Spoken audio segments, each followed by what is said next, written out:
శ్రీ గురుభ్యో నమః. 31 శ్లోకం ఇప్పుడు. ఓం ఏ మే మథమిథం నిత్యం అనుతిష్టంతి మానవాః శ్రద్ధావంతో అనసూయంతో ముచ్యంతే తేపి కర్మభిః. పదాల వివరణ.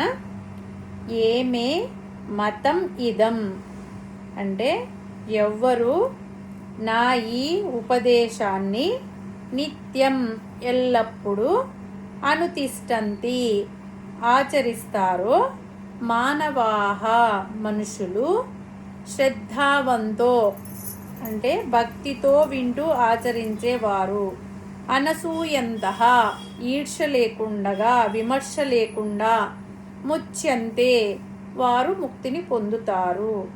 తేపి అంటే వారు కర్మభిః కర్మబంధనాల నుండి ముక్తి పొందుతారు.